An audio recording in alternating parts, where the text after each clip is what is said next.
Anadolu Aleviliğinin ilk büyük ocaklarından biri. Anadolu Aleviliğinin tarihini anlamaya çalışan herkesin karşısına er ya da geç aynı isim çıkar. Dede Garkın.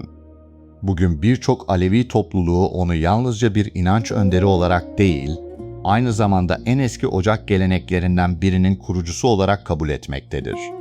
Ancak ilginç olan şudur: Dede Garkın hakkında halk arasında anlatılanlar oldukça fazlayken, yaşadığı döneme ait doğrudan tarihi kayıtlar oldukça sınırlıdır.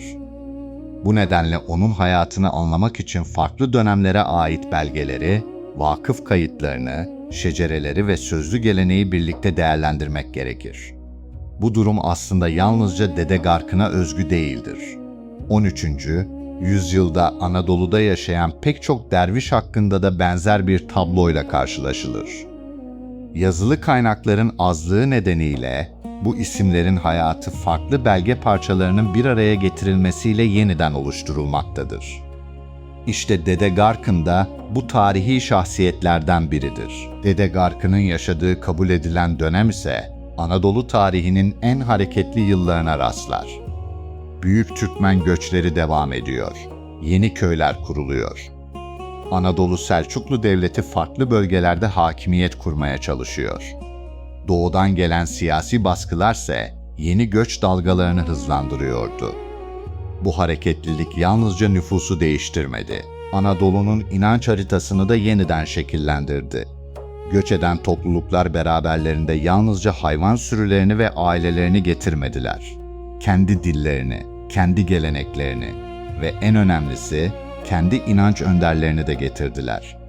İşte Dede Garkın'ın adı da tam bu büyük dönüşüm döneminde tarih sahnesine çıkmaktadır. Onun Anadolu'ya hangi tarihte ulaştığı kesin olarak bilinmese de birçok tarihi veri onun 13. yüzyılın ilk yarısında faaliyet gösterdiğine işaret etmektedir. Bu dönem Anadolu'da tasavvuf çevrelerinin hızla yayıldığı yıllardı. Farklı derviş grupları şehir merkezlerinden çok kırsal bölgeleri tercih ediyor, yeni yerleşen Türkmen topluluklarıyla doğrudan temas kuruyordu. Çünkü bu toplulukların yalnızca dini bilgiye değil, aynı zamanda güven duyabilecek rehberlere de ihtiyacı vardı. Dede Garkın'ın faaliyet gösterdiği çevre de büyük ölçüde bu Türkmen yerleşimlerinden oluşuyordu. Kaynaklar onun özellikle göçebe ve yarı göçebe Türkmen toplulukları arasında tanındığını göstermektedir.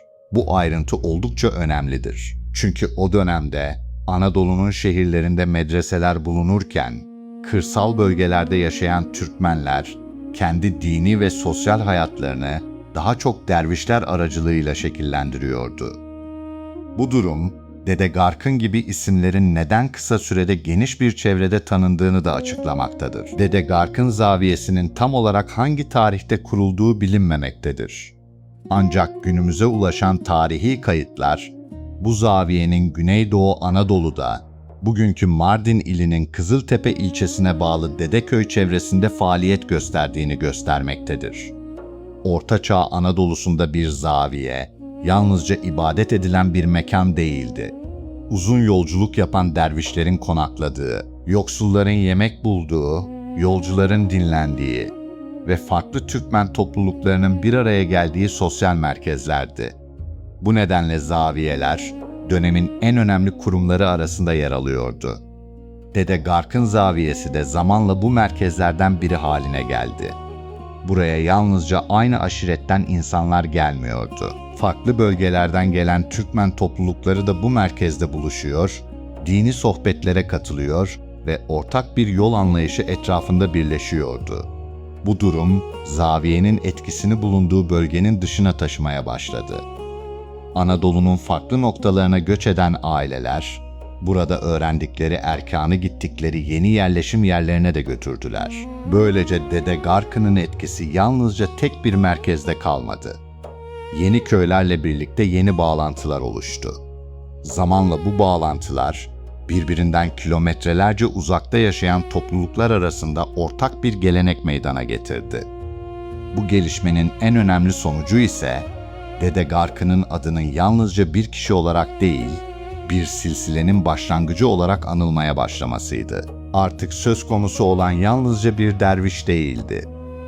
Onun ardından gelen dedeler, onlara bağlı aileler ve aynı yolu sürdüren topluluklar vardı. İşte ocak kavramı da bu noktada daha belirgin bir kimlik kazanmaya başladı. Bir ocağın devamlılığı, tek bir kişinin hayatta olmasına bağlı değildi. Asıl süreklilik, bilgi ve erkanın kuşaktan kuşağa aktarılmasıyla sağlanıyordu. Bu aktarım, yazılı kitaplardan çok, sözlü eğitim yoluyla gerçekleşiyordu. Genç yaşlardan itibaren yol hizmetine hazırlanan kişiler, duaları, cem erkanını, görgü kurallarını ve yol adabını büyüklerinden öğreniyordu. Bu eğitim yıllarca sürebiliyor ve yalnızca bilgi edinmeyi değil, aynı zamanda ahlaki bir olgunlaşmayı da kapsıyordu. Bu nedenle bir ocağın gücü, sahip olduğu bina ya da maddi imkanlarla değil, yetiştirdiği insanlarla ölçülüyordu. Dede Gark'ın ocağının yüzyıllar boyunca varlığını sürdürebilmesinin temel nedenlerinden biri de bu eğitim ve aktarım geleneğiydi. Ancak bu süreçte dikkat çeken başka bir gelişme daha yaşandı. Anadolu'da yeni ocaklar ortaya çıktıkça bu yapılar birbirlerinden tamamen bağımsız hareket etmedi. Aksine aynı inanç geleneğini paylaşan farklı ocaklar arasında zamanla güçlü manevi bağlar oluştu. Bu ilişkiler Anadolu Aleviliğinin parçalanmasını değil, ortak bir kültür etrafında gelişmesini sağladı. İşte Dede Gark'ın ocağının bu geniş ağ içerisindeki yeri, onu Anadolu tarihinin en dikkat çekici ocaklarından biri haline getiren unsurlardan biridir. Anadolu'da gelişen ocak geleneği hiçbir zaman tek merkezden yönetilen bir yapı olmadı. Her ocak kendi silsilesini koruyor, kendi talip topluluklarına hizmet veriyor ve bulunduğu bölgenin sosyal şartlarına göre faaliyet gösteriyordu. Buna rağmen bu ocaklar birbirinden kopuk değildi. Cem erkanı, yol adabı ve temel inanç ilkeleri ortak bir zeminde buluşuyor, farklı ocaklar arasında karşılıklı saygıya dayanan bir ilişki kuruluyordu. Bu durum özellikle büyük göç hareketleri sırasında daha belirgin hale geldi. Bir topluluk bulunduğu bölgeden ayrılıp başka bir yere yerleştiğinde her zaman kendi ocağının hizmetine ulaşması mümkün olmuyordu. Böyle zamanlarda yakın bölgelerde bulunan diğer ocaklarla temas kuruluyor, yol hizmetinin kesintiye uğramaması için ortak çözümler geliştiriliyordu.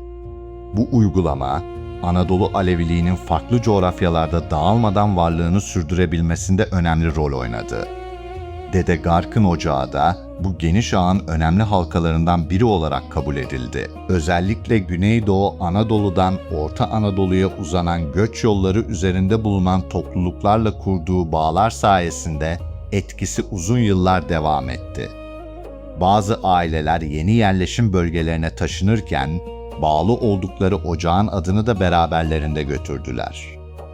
Bu nedenle bugün birbirinden oldukça uzak yerleşimlerde aynı ocak geleneğine bağlı topluluklara rastlamak mümkündür.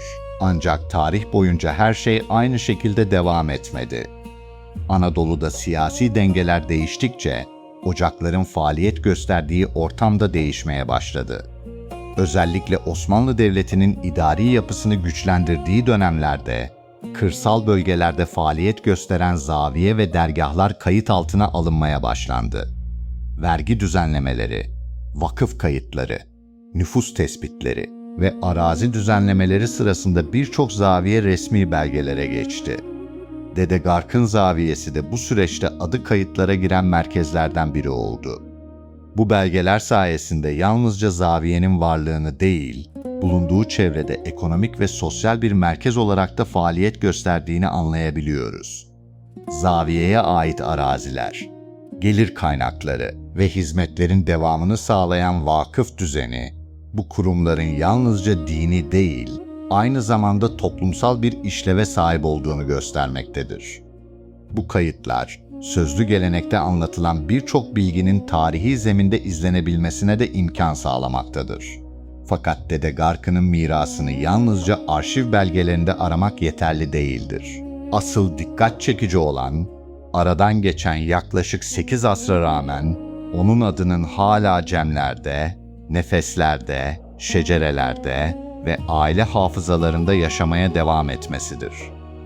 İşte bu durum, Dede Gark'ın ocağını yalnızca tarih kitaplarında kalan bir yapı olmaktan çıkarıp yaşayan bir geleneğe dönüştürmektedir. Bugün Anadolu'nun farklı bölgelerinde bu geleneği sürdüren topluluklar, geçmişle kurdukları bağı yalnızca sözlü anlatılarla değil, kuşaktan kuşağa aktarılan erkan ve hizmet anlayışıyla da yaşatmayı sürdürmektedir.